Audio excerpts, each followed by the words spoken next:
guys can all see me. There's perhaps no better feeling as a child than waking up on a cold winter day, looking out your window and seeing a thick blanket of snow cover everything that's outside. Sometimes the day would get better when your parents would tell you that school's been canceled and that there's a snow day. But how would we feel about that now? Now, regardless of the weather outside, we still need to be an adult. We need to go to school, go to work, and accomplish a task that we need to for the day. That oftentimes means going out and driving in the snow and ice. And after this brief presentation, my hope is that you all will be more aware of some of the dangers that come with driving in the snow and also be better prepared for some of the situations that can arise. As someone who's lived in New York State and Illinois for my whole life, driving in the snow after a few years becomes second nature. And my experience, coupled with the experience that I've gotten from other longtime winter drivers, has definitely helped me in some difficult situations. And today I wanted to share a few of those tips with you. So today I'll be talking about 3 different things: the dangers that can arise while driving in snowy and icy conditions, how we can prepare, or how we can drive, I should say, in these conditions, and how we can avoid getting out of certain situations, and how we can prepare our vehicle for the winter months that are soon to come. We know that driving in Illinois means snow and ice, more particularly ice in recent years. And one of these dangers that has become more prevalent is black ice, which is essentially a thin sheet of transparent ice that can form on the roads that we're driving on, whether it's asphalt or concrete. And this obviously makes the road surfaces slippery, and so we need to be very careful when it comes to that. Another prevalent danger of driving in the snow and icy conditions is a loss of tire traction.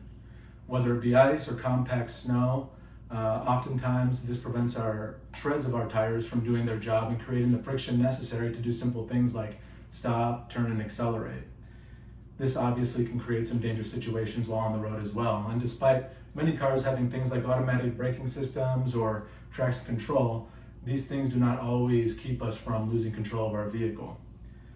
Now, it may feel like the dangers that are present while driving during the winter may be a little bit out of our control, but we can do a few things to mitigate these extenuating circumstances. And I just want to talk about a few quick in the second point.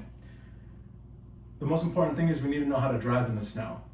And as frustrating as it may be, at times we need to drive slower than the speed limit, right? We need to make sure that we're driving at an appropriate speed for the conditions that we're driving in. This gives us enough space between our car and the car in front of us so that if we need to stop or slow down, we can do so, as slowing down and stopping in the snow or ice takes much longer than it does in ideal conditions. Now, when it's snowing, visibility obviously goes down as well, so it's important to have that distance so that we can see the things that pop up in the road that we need to avoid or slow down for. Now, despite how carefully we may drive, sometimes it's out of our hands and we end up losing control of our vehicle. There's really nothing that we can do in certain situations to avoid it. And the first thing that we need to make sure we don't do is panic. A lot of times we tend to jerk our wheel from side to side or slam on our brakes or accelerator, and this can make things a whole lot worse. So the first thing we need to do is let go of the accelerator. And if we notice that the back end of the car is kicking out, whichever direction, we want to make sure that we turn our steering wheel slightly in the opposite direction of the turn so that we can hopefully correct the car's trajectory. Now, if we see that there's another car in front of us or a tree or a sign, whatever it may be, and we feel like we need to stop or else we can get into a pretty bad accident, then we can start to slowly apply the brakes so that we can minimize the amount of damage to us or to somebody else. Now, knowing how to drive during the winter months is important, but my final and third point can help us prepare for the winter months before they even arrive. A large part of driving safe during the winter is making sure that we prepare our vehicles appropriately. And a large part of that involves placing things in our vehicle that we may need.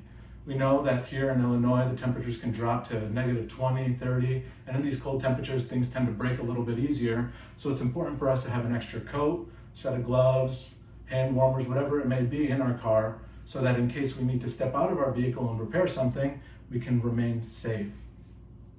Also, having something like this, a mini shovel in our car, can help us get unstuck from certain situations. We can also use the floor mats of our car if we find that we're stuck in a parking lot or slide into slide into a ditch, we can dig some snow out with our mini shovel, shove our floor mats in between our tires and the snow, and slowly try to get out of that situation, creating a little bit more friction for the tires to do their job. It's also important that our car is maintained before the winter months. So we want to make sure our tire pressure is appropriate for these situations, that there's enough tread on our tire to create that friction necessary to stop in those conditions. And also it's a good idea to check our brakes and our headlights to make sure everything is working appropriately. As we discussed, the colder temperatures can sometimes break or damage things that are already a little bit weak on our car, and that includes our car battery. So it's also a good idea to have a set of jumper cables to expedite you getting out of a dangerous situation a little bit sooner. Being ready for driving in the snow and ice is important for our safety, and following that third and final tip of being prepared can help us avoid some dangerous situations. Being aware of the dangers that are present while driving in the snow, what we can do in specific situations to avoid those dangers or mitigate those dangers, and being prepared can help us have a good winter season. And now that you are all aware of some of these things, I hope that you can apply some of these tips and have a safe winter drive. By applying this information, we'll be better able to avoid being one of the thousands of accidents that occur every year due to snowy and icy conditions.